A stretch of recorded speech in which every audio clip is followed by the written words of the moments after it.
स्वागत है दोस्तों। आज हम सभी इस वीडियो में संधि के बारे में जानेंगे। दरअसल बीपीएससी की जो टीजीटी पीजीटी की किसी भी स्टेट का एग्ज़ाम होता है, उन सब में हिंदी व्याकरण से प्रश्न पूछे जाते हैं।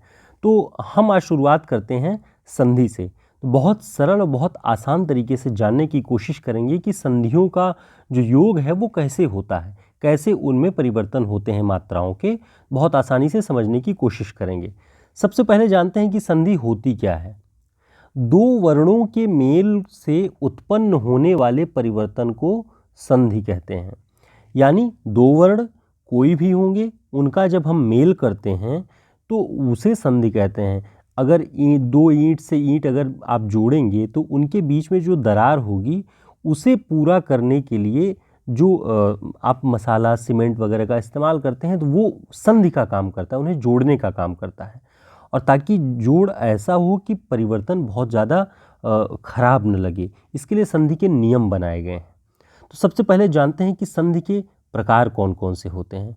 संधि के 3 प्रकार होते हैं: स्वर संधि, व्यंजन संधि और विसर्ग संधि।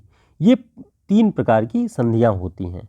तो आज हम सबसे पहले देखेंगे स्वर संधि के बारे में और उसके प्रकार के बारे में। स्वर संधि के जो प्रकार हैं वो है दीर्घ संधि, गुण संधि, वृद्धि संधि, यण संधि और अयादि संधि। ये 5 प्रकार की स्वर संधियां होती हैं। स्वर संधियों जो स्वर संधि है उसमें स्वरों का योग होता है, स्वरों से स्वरों का मेल किया जाता है। और ऊपर आपने देखा कि व्यंजन संधि भी होती है, उनमें व्यंजन से व्यंजन का योग होता है। तो स्वरों से स्वर मिलते हैं तो कैसा परिवर्तन होता है, मात्राएं कैसे बदलती हैं, उसमें सबसे पहले हम दीर्घ संधि के बारे में जानते हैं कि दीर्घ संधि स्वर संधि के अंतर्गत कैसे बदलती है। दीर्घ संधि के अंतर्गत परिवर्तन कैसे होते हैं ये जानना बहुत जरूरी है। तो इसमें नियम यह है कि दो सवर्ण, एक ही कुल के, एक ही प्रकार के जो दो वर्ण हैं, दो सवर्ण मिलकर दीर्घ हो जाते हैं। अब हमारे यहाँ वर्णमाला में जैसे अ, आ, ई, उ, तो एक बड़ा एक छोटा इस तरह से होता है। तो लेकिन अ, आ ये सवर्ण है, अ और आ, ई ये दोनों ई सवर्ण हैं, उ ये भी सवर्ण है। तो ये छोटे और बड़े, छोटे और छोटे मिल करके किस तरह से परिवर्तन होता है उसे हम देखते हैं। जैसे पहले देखते हैं कि अ, आ ये किसी भी तरीके से आगे पीछे उल्टे पलटे आपको कहीं भी योग करना होगा दीर्घ संधि के अंतर्गत। मान लीजिए अ में अ मिलेगा तब भी आ होगा, अ में आ मिलेगा तब भी आ होगा, आ में अ मिलेगा तब भी आ होगा। ये दीर्घ संधि का नियम है। दीर्घ संधि में समान एक ही प्रकार के जो सवर्ण होते हैं वो मिलते हैं तो दीर्घ हो जाता है। अब जैसे देखते हैं अन्न, धन, अभाव। अन्न न में अंत में न के अ माना जाएगा, अधन अभाव तो अन्नाभाव हो गया, यानी दीर्घ हो रहा है। आ दीर्घ मात्रा है तो और आ ये सब मिलकर के आ हो जाएंगे और आ होता है दीर्घ, इसीलिए इस संधि का नाम दीर्घ संधि रखा गया है। और जो परिवर्तन हो रहा है देखिए, अन्न का अन्ना हो गया, अन्नाभाव। शिव धन आलय, शिव व में अ है और आलय, तो इसे आप देखेंगे ये दोनों मिलके अ और आ हो गए, यानी दीर्घ हो गया, व का वा हो गया तो शिवालय। तो जैसे ही ओ धन आ मिले आ हो गए, ओ धन अ भी मिलेंगे वो भी आ हो जाएंगे। तो ये परिवर्तन दीर्घ संधि के अंतर्गत होता है।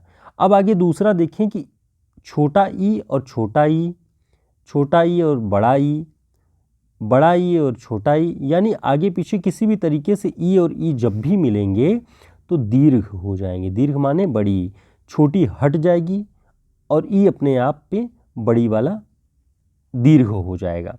जैसे देखिए पहला उदाहरण, गिरि, गिरिधन इंद्र। अब देखिए गिर में जो मात्रा लगी है वो छोटी मात्रा ई की लगी है और यहाँ भी छोटी ई है, तो गिरि धन इंद्र गिरीन्द्र हो गया। यहाँ पर बड़ी ई की मात्रा लग गई, आप देखिए, यानी दीर्घ हो गया, मात्रा दीर्घ हो गई, यहाँ दीर्घ संधि हो गई। ठीक उसी प्रकार नीचे देखिए गिर धन ईश, गिर में छोटी ई की मात्रा है और यहाँ पर ईश में बड़ी ई की मात्रा है, तो छोटी ई धन बड़ी ई मिलके बड़ी ई हो गए, यानी उसका जो परिवर्तन होगा वो दीर्घ में होगा, इसलिए हो गया गिरीश, बड़ी ई की मात्रा इसमें लग गई। ठीक, तो यानी यहाँ पर दीर्घता होगा, छोटी ई, छोटा अ, छोटा उ, ये इन सब का लोप हो जाएगा, उन सब की जगह पे उन्हीं के बड़े यानी दीर्घ रूप आ जाएगा।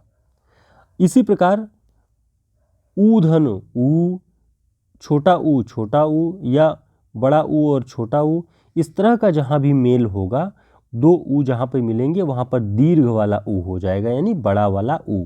जैसे देखिए उदाहरण के तौर पे भानु, यहाँ पे छोटा ऊ की मात्रा लगी है और यहाँ भी छोटा ऊ है, तो छोटा ऊ और छोटा ऊ दोनों मिलेंगे तब भी बड़ा ऊ ही होगा, कोई और मात्रा नहीं होगी, उन्हीं दोनों में से जो दीर्घ वाली मात्रा होगी वो हो जाएगी। तो ये हो गया भानुदय।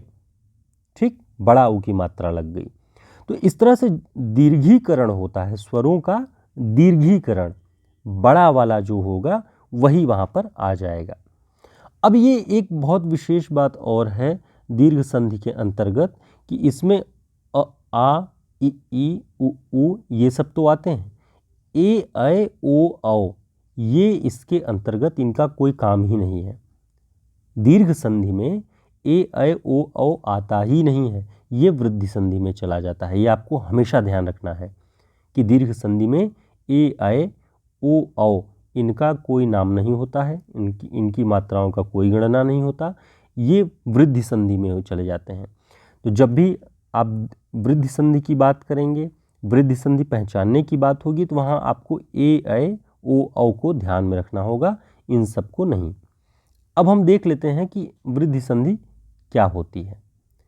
देखिए सबसे पहले वृद्धि संधि, इसमें अ या आ के बाद ए, ऐ, ओ, औ अगर आ जाता है तो वो क्रमशः ए, ऐ के जगह पर बड़ा ए हो जाएगा, ओ, औ के जगह पे बड़ा औ हो जाएगा, यानी यहाँ भी वृद्धि ही है। जो हमने दीर्घ संधि पढ़ी वहाँ अ, आ, ई, उ की बात थी, लेकिन वृद्धि में हमने बताया कि ए, ऐ, ओ, औ आ जाएगा और इनके जगह पे भी वृद्धि हो जाएगी मात्रा में और बड़ा वाला ही यूज होगा। जैसे आ के बाद अगर छोटा ए आता है तब भी बड़ा ए हो जाएगा, और आ के बाद बड़ा ए आएगा तो बड़ा ए रहेगा ही, यहाँ पर मात्रा की वृद्धि होगी, ये ध्यान रखना है।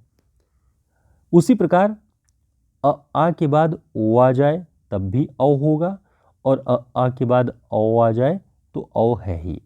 ठीक, ये वृद्धि संधि का नियम है। वृद्धि संधि में ए, ऐ, ओ, औ यही चार आते हैं। ठीक, उदाहरण के तौर पे देखते हैं, जैसे सदा, सदा धन एव, यहाँ पर आ की मात्रा है, आ के बाद ए आ रहा है, भले यहाँ छोटा ए है लेकिन परिवर्तन होगा तो यहाँ पर बड़ा ए, आय हो जाएगा। सदैव, आ की मात्रा हट जाएगी, छोटा ए गायब हो जाएगा, उसकी जगह पे बड़ा आय आ जाएगा तो सदैव हो गया। ठीक, ऐसे ही महाधन ऐश्वर्य, यहाँ पर आ की मात्रा है और यहाँ पर बड़ा ए है, तो बड़ा ए है, अब ये जाकर के आ की मात्रा का लोप हो जाएगा यहाँ से और बड़ा ए की मात्रा ह के ऊपर आ जाएगी, तो ये हो जाएगा महेश्वर। ठीक, बड़ा अय हो गया, इसमें भी इसमें भी, तो यहाँ पर वृद्धि हो रही है मात्रा की। ऐसे ही एक उदाहरण है परम धन औषध, परम में अंत में म में अ लगा है और ये औ, तो अ धन औ मिलके औ हो गया, परमौषध। इसी तरह महाधन ओजस्वी, आ धन ओ हो रहा है ना, आ धन ओ मिलकर के औ हो जाएगा, तो ये भी महोजस्वी हो जाएगा, महाधन ओजस्वी महोजस्वी। तो बस यही इतना अंतर आप ध्यान रख लीजिए कि वृद्धि संधि में केवल ए, ऐ, ओ, औ इन्हीं चारों की बातें होती हैं और इनकी जगह पे इस तरह से परिवर्तन होता है। और जो आपका दीर्घ संधि था उसमें आपने देखा ही आ, ई, उ ये सारे आते हैं। तो उम्मीद है आपको ये वृद्धि संधि और दीर्घ संधि समझ में आ गई होगी और जो भी आपकी राय होगी, जहाँ भी आपको कठिनाई लगता होगा वो आप बताएंगे तो हम उसका समाधान करने की कोशिश करेंगे। और अगले वीडियो में हम उदाहरणों के साथ स्वर संधि के अन्य प्रकारों को भी जानेंगे। तो आप इन्हें नोट कर लीजिएगा और एक बार रिवाइज कर लीजिएगा तो आपको ये आसान हो जाएगा। फिर मिलते हैं, तब तक के लिए ढेर सारी शुभकामनाएं। नमस्कार।